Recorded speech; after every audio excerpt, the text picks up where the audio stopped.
ધોરણ 5ના બાળકોનું સ્વાગત છે. બાળમિત્રો, આજે આપણે પ્રકરણ 5 આજે શીખવાના છીએ.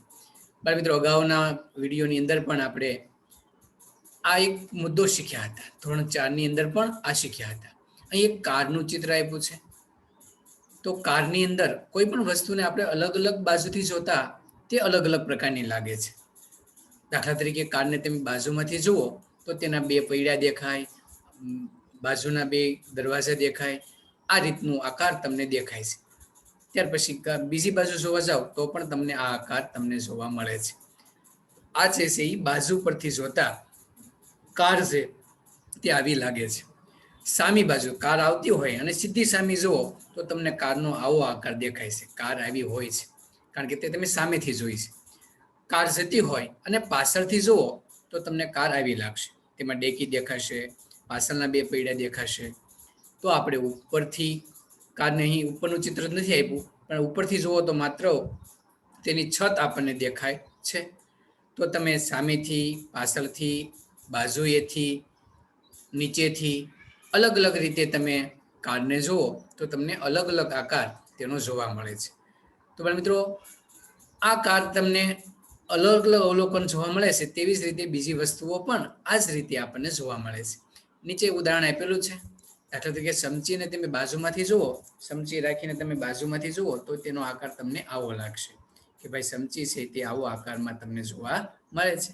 તે સમચીને ઊંધી રાખો તો તેમાં તમારો આવો આકાર આ રીતે તમને આકાર જોવા મળે છે. સમચી આ ઉપરથી તમે જોશો તો તમને આવી સમચી જોવા મળે છે.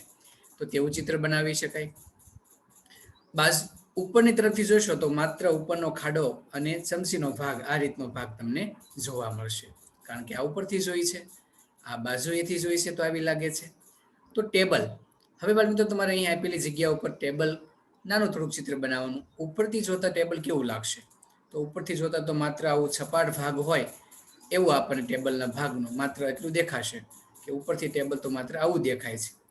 સામી બાજુથી તમે જોશો તો તેના પાયા પણ તમને દેખાશે કે ભાઈ ટેબલના જે 4 પાયા હોય તે તમને પણ જોવા મળશે અને એક માત્ર કિનારી તમને સામેથી કિનારી હોય તો તેવું તમને જોવા મળશે. આ પ્રકારનું ટેબલ જોવા મળશે.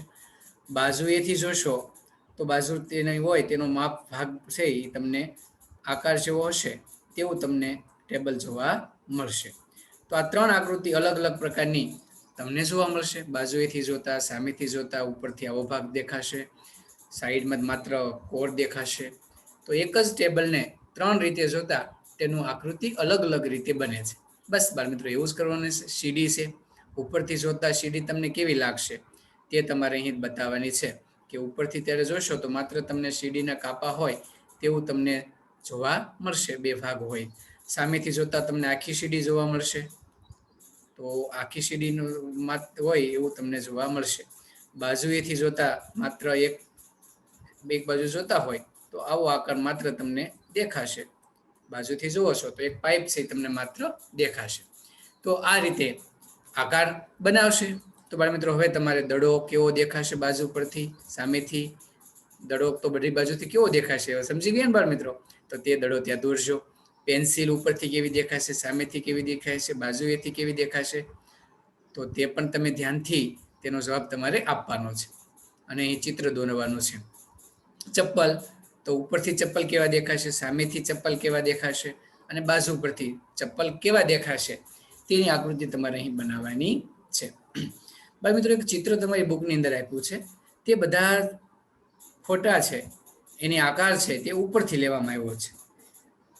ચિત્ર છે તે ઘરની વસ્તુઓ છે તે ઉપરથી જોતા કેવી દેખાય છે તે દોરેલ છે.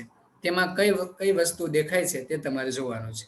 તો બાળ મિત્રો, આપણા ઘરની વસ્તુ છે તે ઉપરથી જોતા તે આવી લાગે છે તે તમારે જોવાનો પ્રયત્ન કરવાનો છે.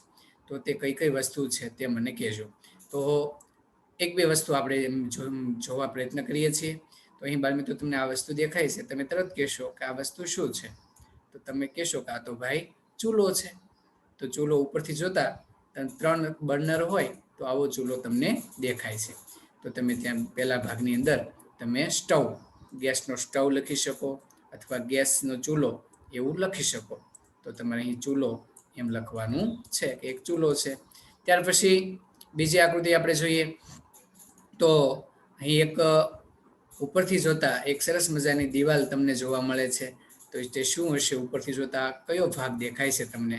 તો કે આ બારી હોય, તે ઉપરથી જોતા તે આવી બારી લાગે છે કે કેમ, તે પણ તમે જો અહીં આ ડિઝાઇન ઉપરથી જોતા તમને તમારા ઘરમાં રહેલો સોફા, તમને સોફા દેખાય છે.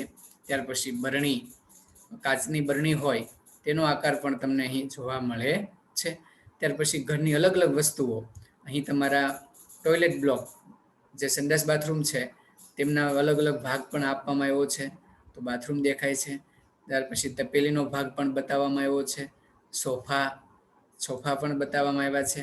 તો તમારે તે વસ્તુ જોઈને અહીં લખવાનું છે કે તે સોફા છે.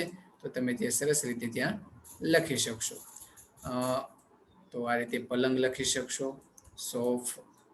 સોફા, તેવા પેન્સિલથી તમારે આ વસ્તુ લખવાની છે. તો બાકીની જે વસ્તુઓ છે તમે ધ્યાનથી જુઓ કે આ વસ્તુ શું છે, તે પણ તમે તેને ઓળખી શકશો અને તે તમારે લખવાનું છે. તો ઉપરથી જોતા આવી વસ્તુ છે તો તમારે પણ તમારા ઘરે પણ બીજી ઘણી બધી વસ્તુઓ હશે, તે પણ ઓળખીને ઉપરથી કેવી દેખાય છે તે તમારે જોવાનું છે, બાજુએથી કેવી દેખાય છે તે જોવાનું છે.